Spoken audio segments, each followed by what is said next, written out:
So, Mary, why don't you take us through the stem cells? Stem cells with a purpose. So I want to start with somewhat an overview that in the field currently, as well as in the next 7 years, we're really dealing with three types of stem cells: embryonic stem cells, adult-derived stem cells, and between those two, cord blood stem cells. So my presentation this afternoon is going to really cover all three, but an emphasis on cord blood. There are many advantages of cord blood stem cells. Babies are born every day. 5 million babies are born in the United States each year.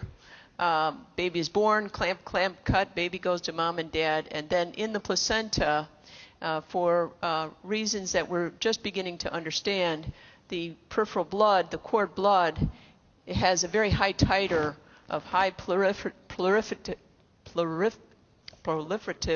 stem cells that have unique immunologic features. By nature, one's HLA genotype follows one's ethnic background. Another advantage of cord blood is that the birthing process is representative of the gene pool. This differs from adult stem cells, where the majority of adult volunteer donors are of Northern European Caucasian descent. So if a patient needs cells in the allogeneic setting, they have a 60% chance of finding cells in that adult registry. With cord blood, they have a greater than 90% chance of finding a suitably matched graft.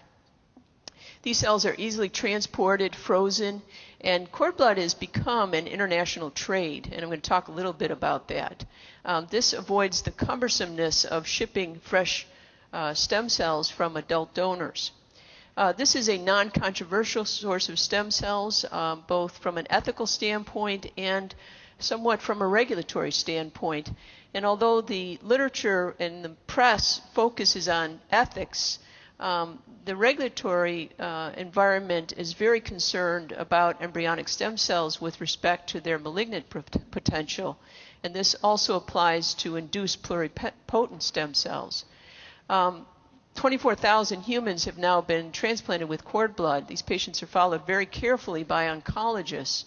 And other than in very rare cases, there is no malignant transformation of the infused donor cells. So from a regulatory standpoint, that will be very important going forward. Now, there are disadvantages of cord blood. It's a one-time donation. You can't go back to that 2-year-old and say, we'd like some more cells. And it is a limited cell dose, and that hurdle has set the basis for an incredible investment in research and development on hematopoietic stem cell expansion and ways to increase the numbers of cells. And little is known as to the allogeneic potential of these cells in an immune-competent patient in the arena of regenerative medicine, a cardiovascular patient or a neurology patient or a patient with diabetes. Now, this is a timeline going back to the 80s of the transplants that have been done in hematology. So I'm going to talk about hematology applications because in many ways we've been in the business of putting stem cells into people for decades. And our experiences learned can then be applied to the different disciplines of medicine and understand the regulatory, FDA regulatory issues to effectively use cells in other arenas.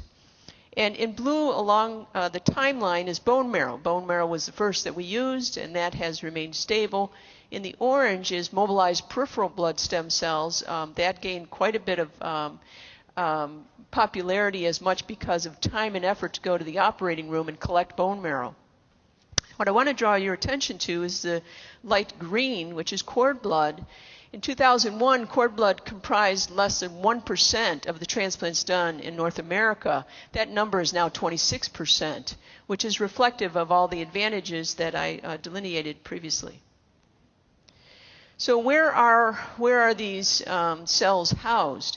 And when you talk about embryonic stem cells and you talk about 65 cell lines or 150 cell lines, cord blood, there is now greater than 450,000 clinical grafts housed in very well qualified and regulated public banks internationally. These are fully tissue typed, sterile, and ready for clinical use, either in hematology applications or in regenerative medicine.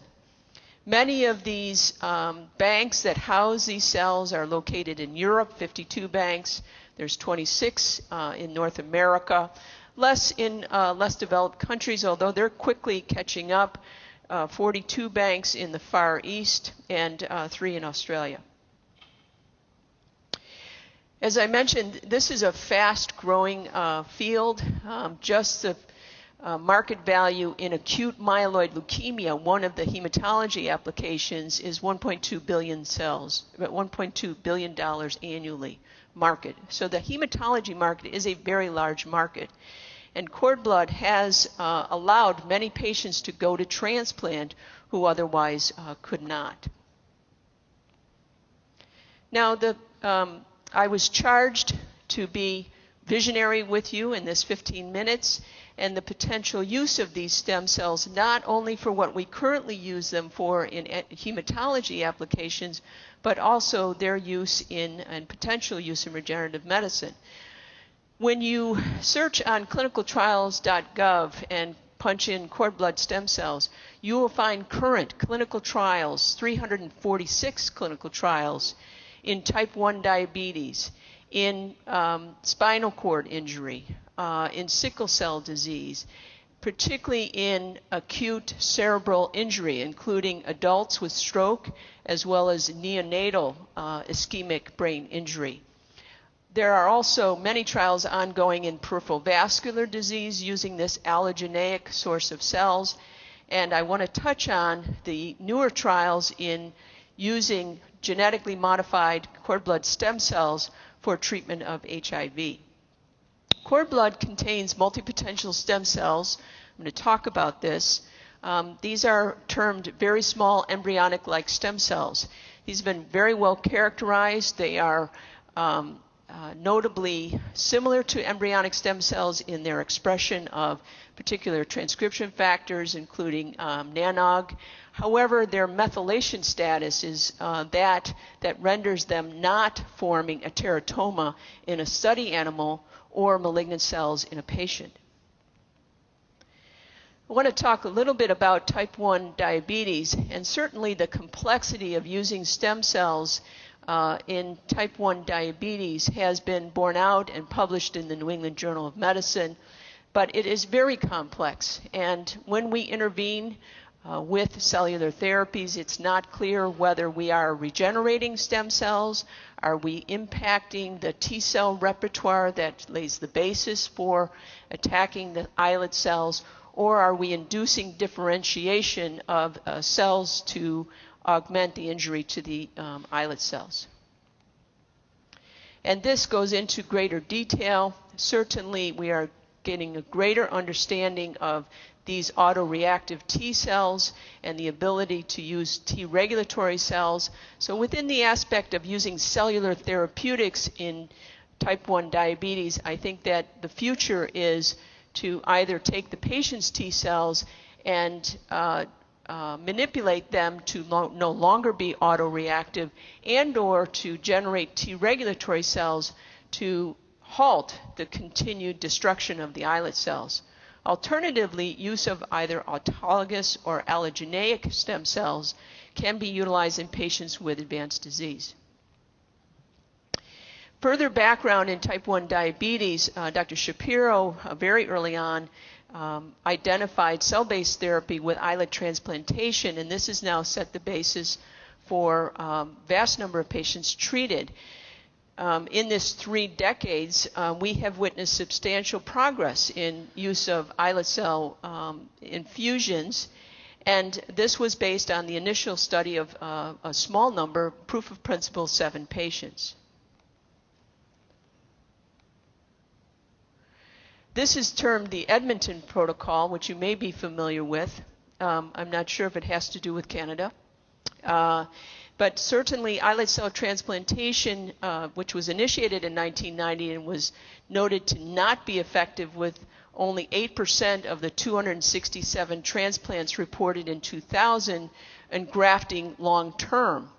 And this principle is likely related to the fact that the cells that were infused, although initially effective, were then immunologically cleared.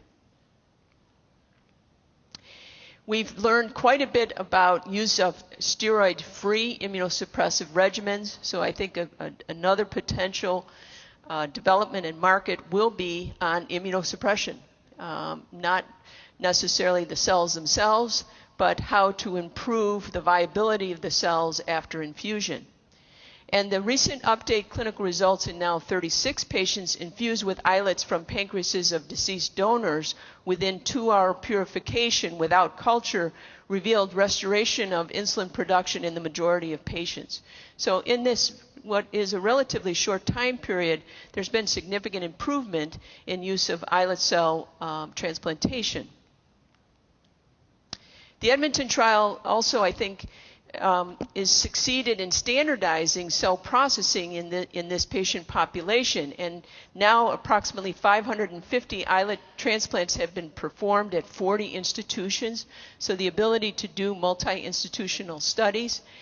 And this is set proof of principle, but now going forward is the enormous clinical burden of diabetes. The search for alternative sources of regulated insulin secreting cells continues, and the current supply of islets from deceased donors is the major limitation to meet this demand. There's a very interesting study that is posted as indicated here. The principal investigator is a pediatrician, Dr. Haller from University of Florida. In this proof of principle study, he transfused autologous cord blood in an attempt to reestablish immune tolerance and regenerate pancreatic islet insulin-producing cells in children with type 1 diabetes. This was an open-label study and is now published. So with respect to type 1 diabetes, my expectation is that there will be further work in use of islet cells from deceased donors. I think there will be further work in use of cord blood that is suitably HLA matched to the patient. And there will be further work on the immunosuppressive regimen that is used in the patients after they receive the cells. Certainly, Dr. Haller's work now has been extended. They've performed additional autologous infusions, and their preliminary data suggests that not only is there islet cell regeneration, but they've seen an alteration in the T regulatory T cell population that sets the basis for the majority of these children coming off their insulin pumps. Now, I want to remind you that this aspect of adult-derived stem cells, cord blood stem cells, embryonic stem cells really goes back to our understanding of embryology. Fertilized egg, proceeding through blastocyst, and derivation of these cell populations from that. Much of the R&D work is going back to embryology to learn how do these cells traffic, how are they regulated. Although I am concerned about the application of embryonic stem cells directly into humans because of safety concerns of malignant potential, the use of these cells in vitro and a study of them is beneficial as we learn small molecules and drugs that enhance stem cell function that could go forward into human clinical trial. The stem cell and progenitor cell populations is now well established in cord blood to include mesenchymal stem cells, hematopoietic stem cells, and multipotential stem cells that give rise to all lineages. In our hematology patients, we have come to realize in the few number of patients that go to autopsy several years after transplant, we often find up to 1/3 of their heart is constituted with donor cells. Up to 25% of their brain cells are constituted donor cells. So this is proof of concept that stem cells are constantly regenerating all organs in the body. I want to at least focus on these very small embryonic-like stem cells that are contained in cord blood. These were initially described by the group at Louisville, and they've been now fully characterized. These are very interesting cells. As you can see, their expression of transcription factors is very similar to that published in embryonic stem cells. However, their regulation differs in that epigenetic control, including methylation, prevents malignant transformation of these cells. These cells are very small, and I think much of the confusing literature is that the size of the cells, when the investigator has investigated either in vitro or in preclinical in vivo models, these cells may have been present and were attributable to other larger sized cells. With respect to vascular regeneration, certainly there's been a reassessment of the European trials of intracoronary injections of unselected autologous cells, this being from bone marrow mononuclear cells or peripherally derived. These studies have shown some efficacy. However, there is concern as to cell dose and correct cell populations to be infusing in these patients. And there's prior evidence that the level of circulating marrow-derived hematopoietic stem cells characterized by expression of early markers, CD34 and CD133, with the occurrence of ischemic vascular events. In other words, the patient with vascular disease of advanced age may not be necessarily related to what's going on in the patient's heart, but also what's going on in the patient's marrow. And this evident age-related diminution in the number and function of these cells may be contributing to cardiovascular disease. Just to recap, we know that in the hypoxic event, whether in a cerebral artery or in a left anterior descending artery, there are specific signals that is part of the mammalian stress response that then calls cells out of niches that may be marrow niches, but also may be tissue-based niches for these cells to traffic and to home to the area of ischemia, and in a very complex manner interact with the injured cells in situ to mediate repair. It's not clear in these studies whether microvascular vasculogenesis is mediated by direct cell-cell interactions that activate the cells in situ or via paracrine or secreted mechanisms. However, significant anatomic incorporation of infused stem cells does not appear to be required for evident improved collateralization. We have conducted our own studies showing very specific age and disease-related diminution in the function of hematopoietic stem cells in patients with cardiovascular disease who are advanced age. Here you can see that these cells from patients indicated in the black bar do not generate colony-forming assays as a normal young adult. They also do not migrate to known stimuli in association with ischemia, including SDF.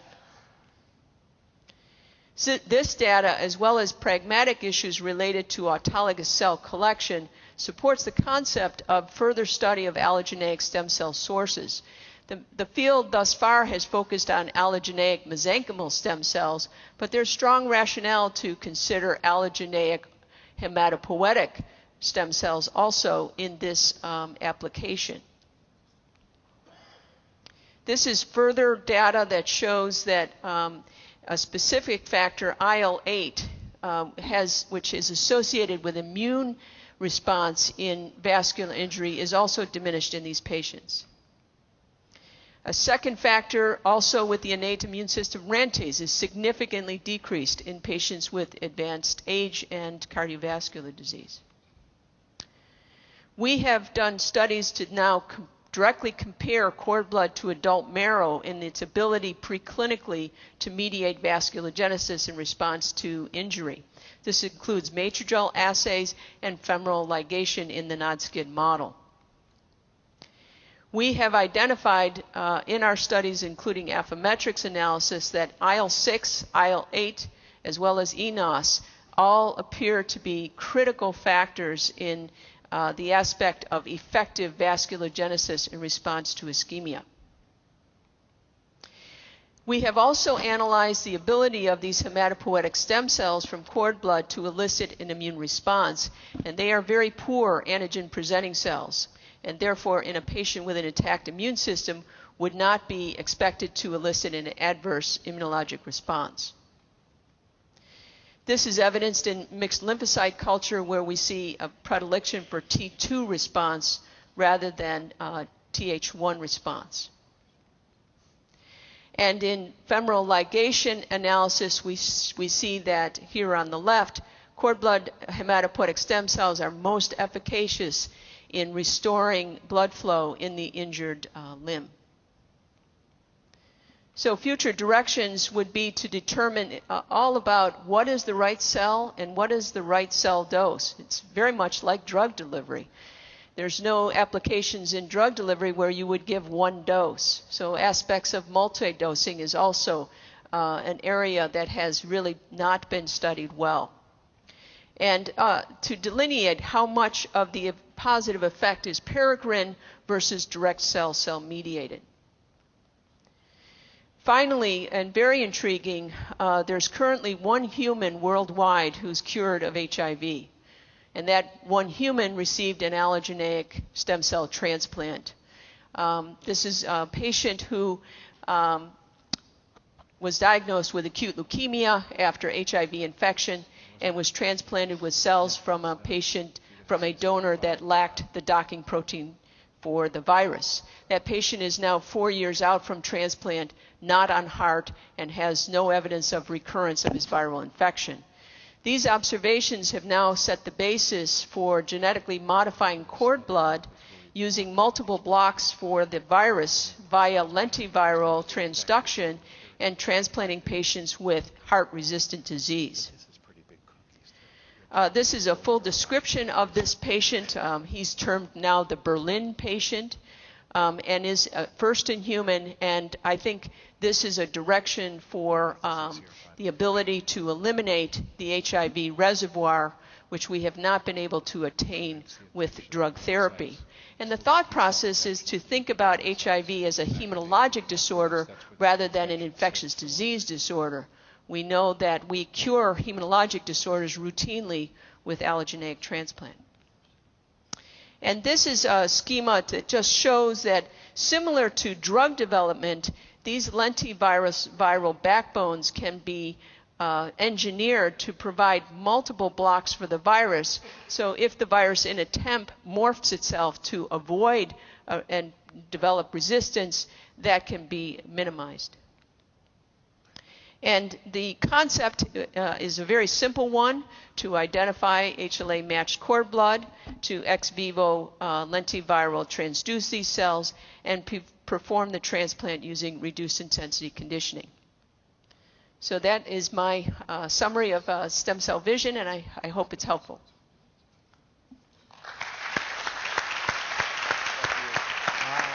Why don't you just say and discuss? Why don't you just talk?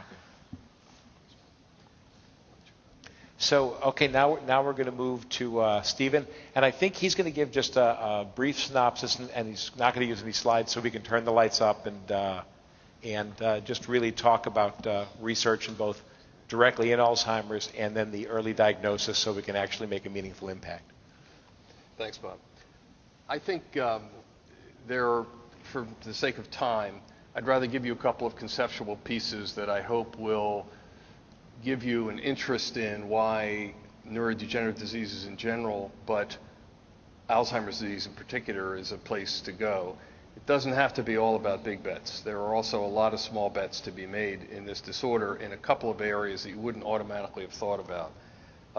I think that one of the issues that we have discovered, two principles that we've discovered over the past several years, is that the seeds of a lot of late-life neurodegenerative disease are planted in midlife. And if you think about this disorder, Alzheimer's specifically, as heart disease-like, then you immediately have this idea that when you're in your 30s and 40s and 50s, that if you are obese, you don't exercise, you don't watch your lipids, you don't watch your blood pressure, and so forth, that you increase your risk and you slowly develop atherosclerotic disease. With Alzheimer's disease, the epidemiological studies say something very similar to that happens. In fact, every single risk factor for cardiac disease is a risk factor for Alzheimer's disease. We don't think all of it is related simply to the vascular injury that may occur if you don't pay attention to your vascular factors, but there may in fact be not just that kind of second hit that makes the disease come, but there may be direct effects on the pathological cascades of the disease. We know a lot more about the cascades than we did before. The second thing that we know now, which was kind of an aha, as Bob and I were discussing before, is that although every neurologist 30 years ago learned that you had to lose 75% of one of your neurotransmitters called dopamine before you began to manifest Parkinson's disease, and that there were cell deposits of protein in Parkinson's disease called Lewy bodies, named after the man who invented them, we didn't think about how the disease came on.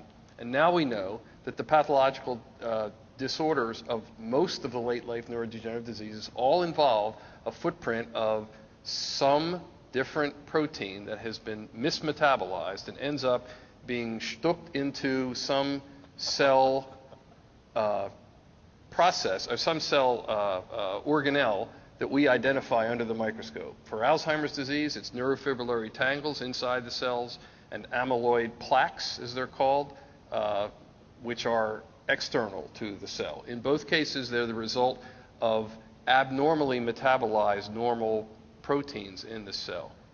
What it means is that the direction for diagnostics has been helped immensely by the fact that plaques show up at least a decade before you ever see any clinical manifestations, before you ever see short-term memory problems or alterations in executive function, in logic and motivation and thinking things through. So we have a huge window to develop preventive therapies and interventions for the disorder. But we have about 5 million people in the U.S. now, and the world's population of this, actually I'll put that slide up because I think it's pretty instructive. The world's this is Alzheimer's original patient. There's the U.S. There's the U.S. over the next 50 years, from about 2000 to 2050. The purple are the more severe cases. They're the really expensive ones because you either have to have full-time care or you have people going to a nursing home, and 50% of those people are paid for by Medicaid for the most part. This disease can break Medicaid all by itself, doesn't need any help from any other disorder. And this is what the world population looks like, and especially in third world countries where there's virtually no kinds of healthcare delivery systems, anything like those in first world countries. As you can see in the Pacific Rim, it's a huge issue. So we think about three things when we think about this disease. First, accurate diagnosis, and we now can make it highly accurately, either with a spinal tap or now with a scan that detects amyloid plaques. The first of those commercially was approved by the FDA about a week ago Friday. And the first thing I heard after I heard it was approved was the Medicare said they won't pay for it.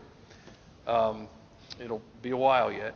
The second issue is that in addition to diagnostics, we are looking for ways to treat the disorder and possibly prevent it, since we have at least a decade before manifestations, that we can identify people who have the disease coming and put them on something to prevent its emergence or delay its emergence. And with a disorder in which most of the people get the disease over age 75, if you push the disease back 5 or 10 years, you basically wipe it out.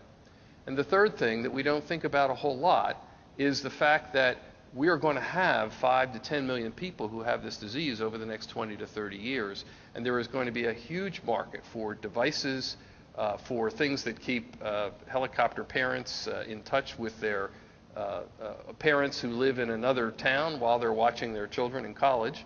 All kinds of alerts, all kinds of reminders, all kinds of technology, which would be terrifically helpful in keeping people in their homes, not having to spend money to have somebody else in the house until people reach a more severe level of disease.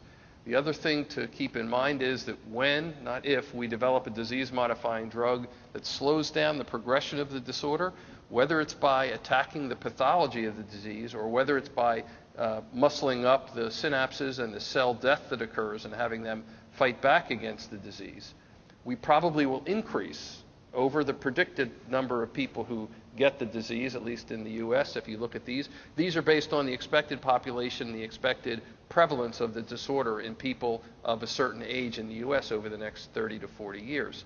However, if we find a drug that slows the disease down, we will increase the prevalence of the disease, which is the number of people in the population who have the disorder at any one time. So the market will actually, with successes of the first drugs, ironically, probably get larger. therapies to intervene, early diagnostics, and some way to prevent the disease, and for those who have it, all sorts of very interesting technical ways to aid people in taking care of themselves or aid others in taking care of them, all represent immense opportunities for a disorder that currently probably costs in the range of $150 to $200 billion in the United States alone for care and the other associated costs of Alzheimer's disease. So that's one of the reasons why a neurologist who works in Alzheimer's disease is talking to you. There are lots of very interesting places to go with this disorder, directing at either helping stop it or helping prevent it or doing something about it once we have it. Thanks.